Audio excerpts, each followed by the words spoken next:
अभी आप लोगों ने सबने कैमरे के जितने भी 3 फीचर्स होते हैं, अपर्चर, शटर स्पीड और आईएसओ, बहुत अच्छी तरह से समझ लिया। ओके, अब इसको कैमरे में जब ऑपरेट करते हैं तो उसके लिए क्या अरेंजमेंट्स होते हैं।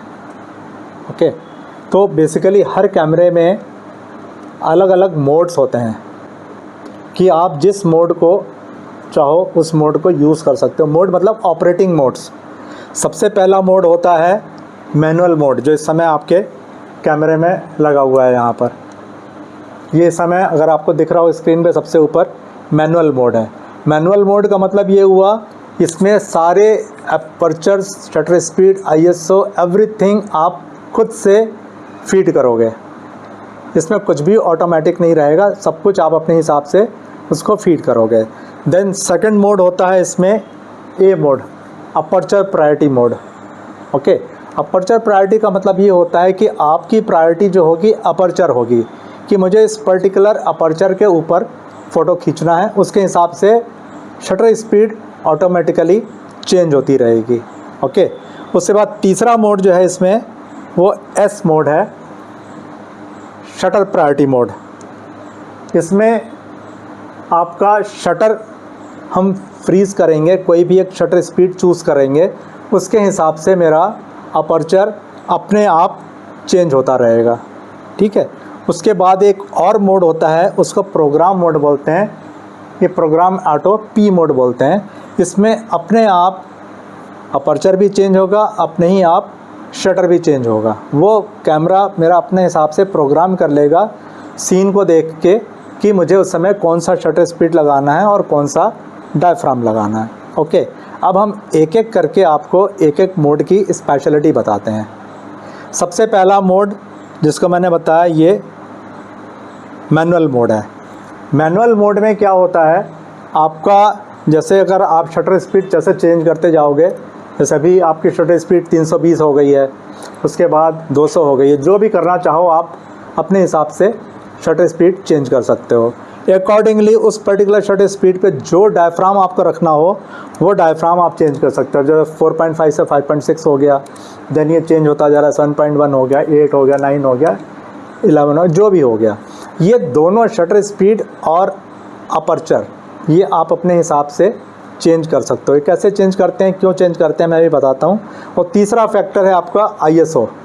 आईएसओ आप अपना जो भी आईएसओ चाहोगे आप वो आईएसओ लगा सकते हो। इसमें 200, 100 जो भी लगाना हो वो आईएसओ आप इस पर फीड कर सकते हो।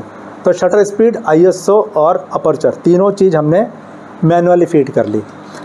अब ये जो मैनुअल मोड होता है बेसिकली वो लोग यूज़ करते हैं जो फोटोग्राफी के एक्सपर्ट होते हैं, जिनको फोटोग्राफी बहुत अच्छे से आती है, क्योंकि उनको किसी से कुछ नहीं पूछना है कि मुझे क्या अपर्चर लगाना है, क्या शटर लगाना है, क्या आईएसओ लगाना है, क्योंकि उनको सीन को देख के प्लस उनकी एक्सपीरियंस, उनकी नॉलेज के हिसाब से उनको मालूम होता है किस समय मुझे क्या अडॉप्ट करना है, कौन सी शटर स्पीड लगानी है, कौन सा शटर डायफ्राम लगाना है, कौन सा आईएसओ लगाना है। वो तीनों चीज़ अपने हिसाब से कैमरे में फीड कर लेते हैं और अकॉर्डिंगली उनकी पिक्चर आती रहती है।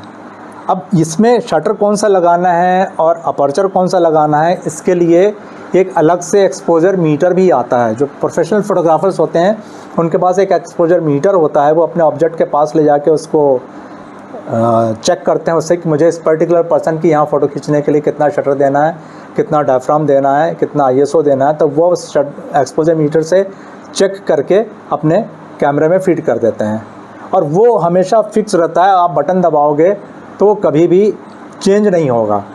नॉर्मली क्या होता है, जो ऑटोमेटिक मोड्स होते हैं उसमें जब हम एम करते हैं किसी को, पहले से हमने डिसाइड किया हुआ होता है कि अरे मैं लगता है कि इस वाले शटर स्पीड पे फ़ोटो खींचेगी, लेकिन किसी भी रीज़न से अगर उस समय कुछ भी सर्कमस्टांसेस हल्के से भी चेंज हो जाते हैं तो कैमरा उसके अकॉर्डिंगली शटर स्पीड चेंज कर देगा या डायफ्राम चेंज कर देगा, आपको पता भी नहीं चलेगा। लेकिन मैनुअल मोड में जो आपने एक बार फिक्स कर दिया है फ़ोटो आपकी उसी के ऊपर आएगी। तो ये मैनुअल मोड, इसमें क्या खासियत रहती है कि आप जो भी आपने सोचा है कि मैंने शटर स्पीड 250 लगानी है तो 250 लगा दिया, मुझे मान लो इसको और कम करनी 125 पे, तो सारी पिक्चर मेरी 125 पे आएंगी। तो ये आपका बेसिकली मैनुअल मोड हो गया। मैनुअल मोड की इम्पोर्टेंस कहाँ कहाँ रहती है। सपोज़ आपको किसी लाइट में आपने किसी का एक्सपोज़र चेक किया, तो हमारे एक्सपोज़र मीटर से चेक हो जाएगा या कैमरे के अंदर भी एक्सपोज़र मीटर होता है, उससे आप चेक कर लें, आपको पता चल जाएगा कि यहाँ पर एक्सपोज़र क्या देना है। थोड़ी देर के लिए मैं दिखाता हूँ कि एक्सपोज़र कैसे चेक होता है। अभी इसको थोड़ी देर के लिए मैंने ए मोड पर डाल दिया, ठीक है। अब जैसे ही मैंने इसको ए मोड पर डाला और आपकी तरफ एम किया, तो देखना ये रीडिंग बता रहा है मेरा कि 13 शटर स्पीड है और मेरी 14 मतलब F14 अगर लगाया है मैंने, तो उसके ऊपर शटर स्पीड मेरी कितनी होगी, 1/20 होगी। अब उसके हिसाब से मैं अपना ये चेंज करना शुरू करता हूँ। अब मैंने मान लो 4 लगा दिया, 5 लगा दिया, तो इसके ऊपर मेरी शटर स्पीड कितनी आ गई, 125 आ गई। अब मुझे मालूम है इस रूम के अंदर कंडीशंस एकदम से तो नहीं चेंज होंगी बार बार, ठीक है ना। अब इसको मैं वापस मैनुअल मोड पे ले जाऊंगा।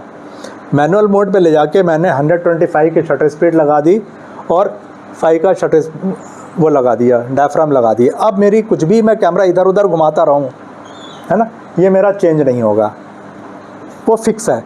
वेयरएस जैसे ही इसको मैं ए पे डाल देता हूँ, मैं अपना कैमरा अगर इधर उधर घुमाऊँगा तो ये चेंज होता रहेगा। देख रहे हो ना, फ्रिक्वेंटली चेंज हो रहा है। अगर मैं नहीं चाहता हूँ कि ये मेरा चेंज हो, फिक्स रहे, देख समझ में आ रहा है नहीं, ये बार बार चेंज हो रहा है, तुम्हारे फेस पे कुछ हो रहा है, तुम्हारे फेस पे कुछ हो रहा है, तुम्हारे फेस पे कुछ हो रहा है, और पूरे रूम में ये बार बार चेंज हो रहा है ये, ठीक है। मैं नहीं चाहता कि ये चेंज हो, तो मैं उसको एक किसी पर्टिकुलर डायफ्राम पे, पर्टिकुलर शटर स्पीड पे फिक्स कर दूंगा। मेरी सारी फ़ोटो फिर उसी डायफ्राम पे और उसी शटर स्पीड पे आएगी। ये क्लियर हो गया मैनुअल मोड की खासियत। लेकिन मैनुअल मोड को यूज़ करने के लिए आपको एक एक चीज़ की क्लैरिटी होनी चाहिए कि मेरा शटर स्पीड कितना लगेगा, मेरा डायफ्राम कितना लगेगा और मेरा ISO कितना लगेगा।